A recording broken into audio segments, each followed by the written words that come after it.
Welcome to the CBS Eye on Money podcast. It is Tuesday, October 12th, and I am here with my partner, Mark Talercio. Hello, Mark. Hola. Hola. You always kind of hate this entry to the program, don't you? You want me to just get into it, but I'm trying to sort of soften everyone up and get them used to the fact that you hate being on the air with me. No, I don't hate it. It's fine. Yeah? I fully embrace it. You do now. You were a Yes. little reluctant in the beginning, weren't you? Now I'm used to it. That's it. I'm a seasoned vet. You are a seasoned vet. Wait till they start to ask you whether you want to join a union. Say no. Don't say yes to that. The Jill on Money Union? Yeah, the union, the unionized workers against the boss, me. Anyway, we are here to try to take the mystery out of your financial life. Hey, Mark, last week, big overhaul of the student loan forgiveness program. And I was thinking about all those people who have called us in the past and telling us what a nightmare this program was. And if you guys don't know what this is all about, so this is the public service forgiveness program. And it started back in 2007. Essentially, like everyone who applied got dinged. And it was so stupid. There were so many loopholes. There are so many ways that you could have screwed yourself out of doing this. Now, what is happening is the Department of Education has said they're going to relax the rules retroactively, and they're going to get all these people who were disqualified previously into the program. 550,000 is what they're estimating, which is a lot. Mark, this stat blew my mind. Only 5,500 borrowers have seen their debt wiped clean in this program. Yeah, so that just tells you that the system has a problem. Yeah, exactly. So anyway, they're going to fix it. If you've got questions, and this is only for federal loans, no private loans, what you should do is go to studentaid.gov, and you see if you're going to be part of this whole thing.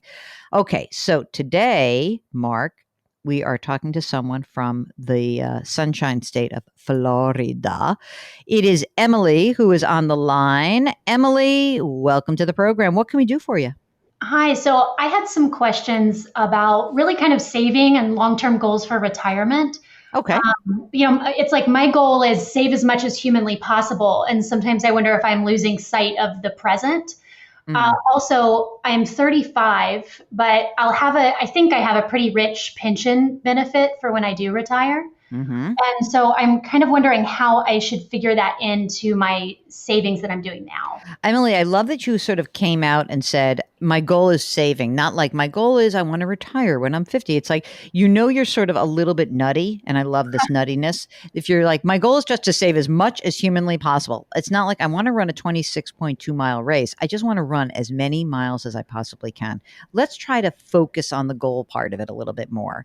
And maybe if we actually articulate the goals you have, we'll back into whether or not the amount of saving you're doing today will get you there. And if there's too much saving going on, then you'll get your fairy godmother and your fairy godfather, Mark and Jill, to wave our wands and tell you to spend more. How's that? That sounds good. Okay, so Emily, tell us about yourself. So you live in Florida, you're 35. Are you partnered, married, single? I'm married. I work. My wife stays at home as a homemaker. We have 3 kids. 3 kids? Oy, oy, oy. What's the age there? We have a 16-year-old, a 3-year-old, and a 7-month-old. Mark's laughing because that is something else. Wait a second. So 16-year-old came from a previous relationship? That's right. And 3 and 7 month is this current relationship? That's right. Okay. We want to have 1 or 2 more, but I'm not going to carry that. Whoa. Slow down, Emily from Florida. 3's not enough? I guess not for us. So. Oh my God. That's unbelievable. And here I am like thinking day and night, do I really want to have 2? I know.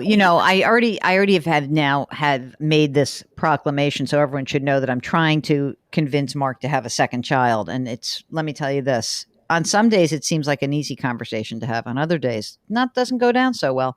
So, Emily, 16-year-old is what, in high school? She is. She's in the 10th grade. Or are you saving for college for her?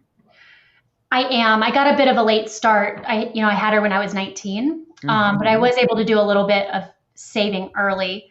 I have about 25,000 saved Hmm. for her right now.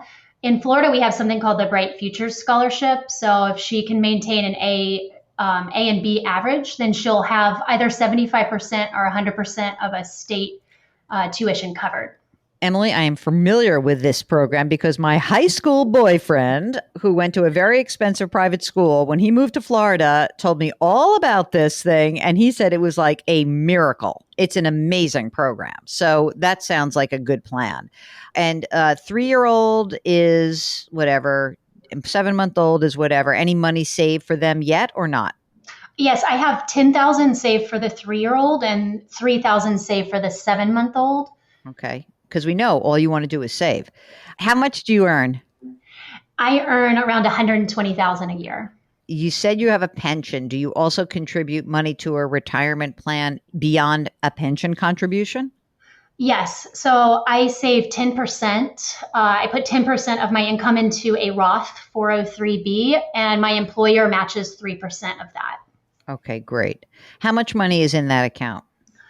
In the Roth 403B, there's about 25,000 in it. I've only been there right at 2 years. Okay. You're young, so tell me a little bit about how the pension works. Is it based on a certain number of years in the system, or how does it work? Yeah, it's based on, tenure, of course, and then it is prorated based on if you retire early, and then there's different options such as, lump sum, survivor benefits, things like that. I Hmm. pulled the number based on, if I never make anything more and I stay there and work until I'm 67, which is kind of what I'm planning on, Hmm. and I don't do the survivor benefits, then that is what I pulled the number for. And what was that number? That would be $5,800 a month. That's a good number. That's Yeah, great. my Uh, organization's pretty proud of their pension. Oh, that's good. And then you would also be entitled to Social Security. There's no carve out. I mean, sometimes if you work for certain state organizations, you have to carve out Social Security. Would you also be entitled to Social Security? Yes, and I've calculated the numbers on that. It looks like it might be around $3,000 a month. Great. Let's talk about your home. How much is your home worth? Well, the market's so crazy right now, but I would say easily it would be worth about 450,000. And the mortgage that's outstanding on that home?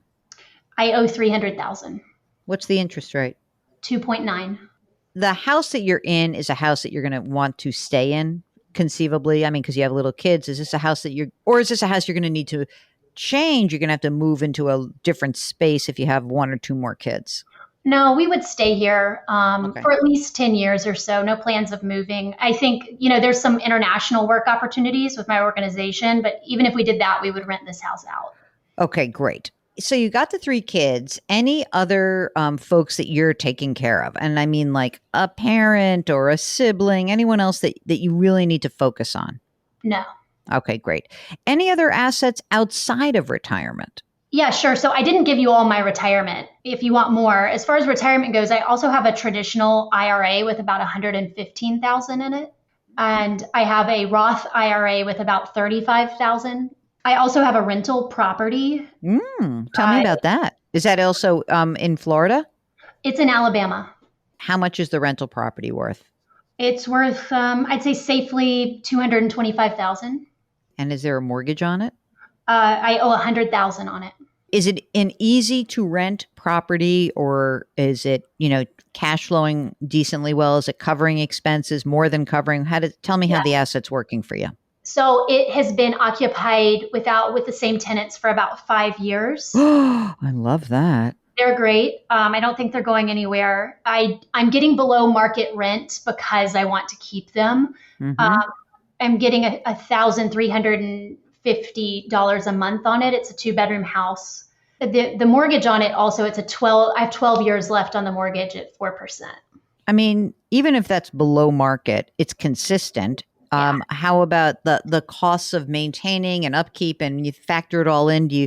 It still seems to be working pretty well for you. I mean, you have 125 grand in equity, and you're getting 1350 a month. Unless it costs a ton to operate this house, that sounds like a good deal to me. My net monthly profit is about $300 Mm-hmm. a month. And truthfully, the tax benefit for the house I've seen is pretty huge. Great. I don't know. You said you got a late start. Mark, how you feeling about where Emily is right now? Pretty good, right?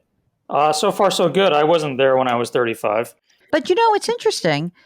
You make a good living. You don't kill it. You're not like, in other words, you're not making $700,000 a year. You're saving like crazy. So now this makes me think, are you depriving yourselves because of this?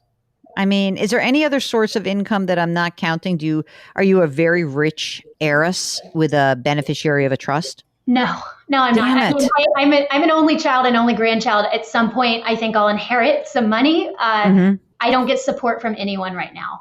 Okay. So, what exactly is the big issue that you have that you think is making you feel a little bit like, oh, am I saving too much or not enough? Like, what do you think is the biggest issue that you're facing right now? So I guess like when I run calculations and I include the pension and the social security, Hmm. calculators come back and they pretty much say, Emily, never save another dollar. Yeah. Right. And that's hard for me to hear. And I also know there's some uncertainty, of course, with the pension. I'm not going to retire for 30, 32 years or so. So it's hard for me to strike a balance between a calculator that tells me I never really have to save anything else and what I realistically should be saving. Hmm. I think that we live very lean. We live, our mortgage, all of our responsibilities, everything. I'd say we live on under 50,000 a year. Shut up. Stop it. No way. $50,000 a year? Yeah, and I'm saving the rest of it. Oh my God. Okay.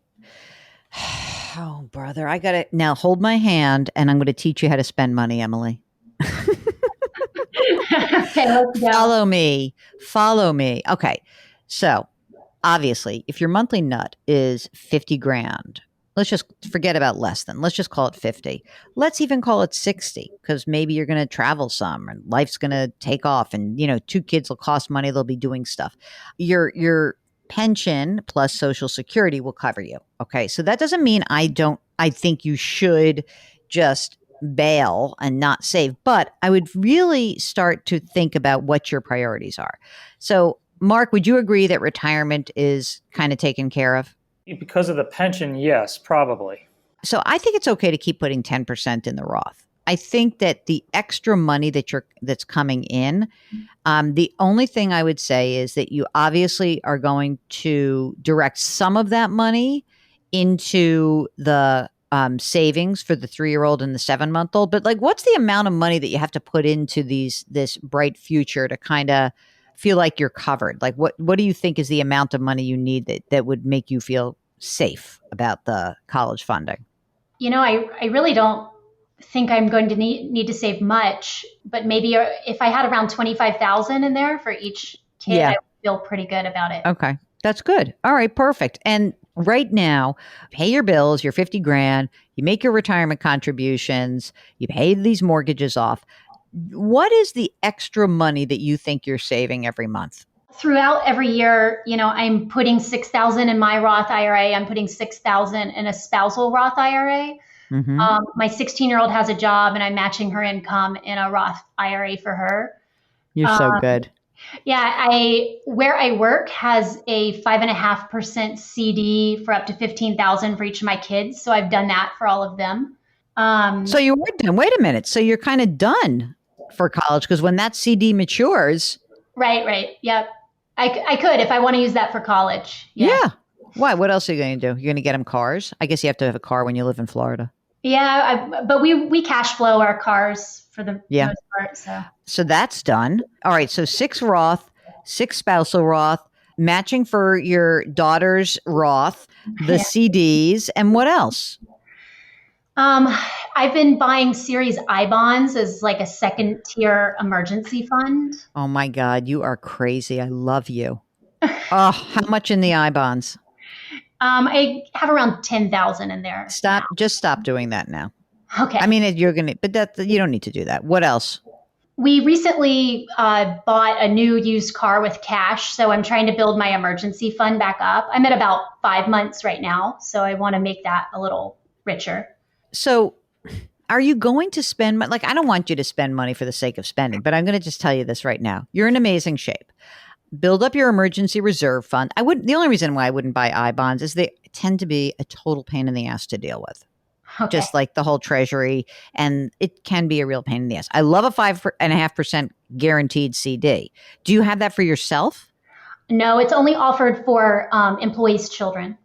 What if that matured and you move the money into the college fund, right? Can you buy another 5.5% CD? I can actually. So the little kids will mature at when they're 13 years old, and I can move that money out. And then I have the option to do another one that matures when they're 18 at the same rate. All right. Well, let's see what rates are at that time because it's a long time away. But I like that as like you're done with college, really. You really are because those CDs can roll in, right? So now we just need a little more liquidity. You have to give yourself permission to look at the money that you are saving and not be so compulsive. You're in great shape. You are doing a marvelous job in all of this. In the back of my mind, I'm sort of saying, well, I'm not even including the fact that you have these two homes. You may or may not want to keep the rental property. It is almost insane how great every piece of this puzzle fits together. And the only missing link to me, the missing piece that will drive you crazy, is you.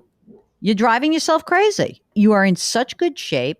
Your retirement is on track. I would keep doing 10% in the Roth. Mark, would you keep doing the Roth IRA in addition to the 10% in the Roth 403B? I mean, if the cash flow is not a big deal and they don't feel like they're depriving themselves, I probably would.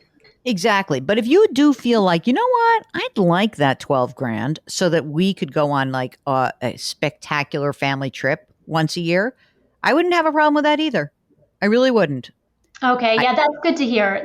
That's good to hear. And I've been trying to kind of aim for this like coast FI idea that I get myself to a point where I could say, hey, I can stop saving and everything's going to be okay for us. Absolutely. And it does also sound like you really do like your job.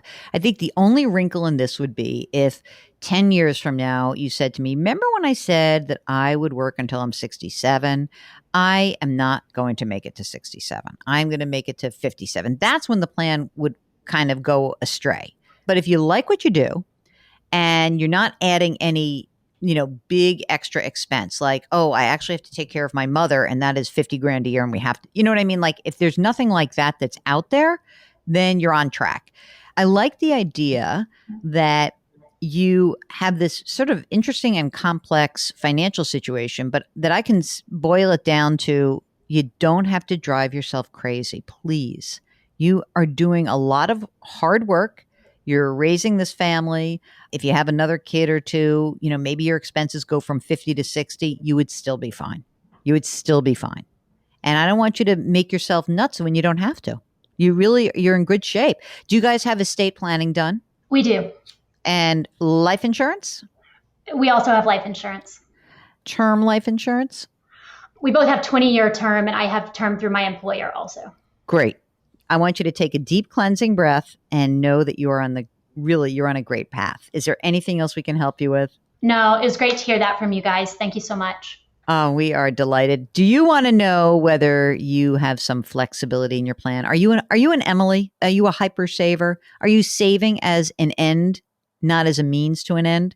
Let's try to parse through what's going on in your financial life. The way you can do that is go to our website, jillonmoney.com.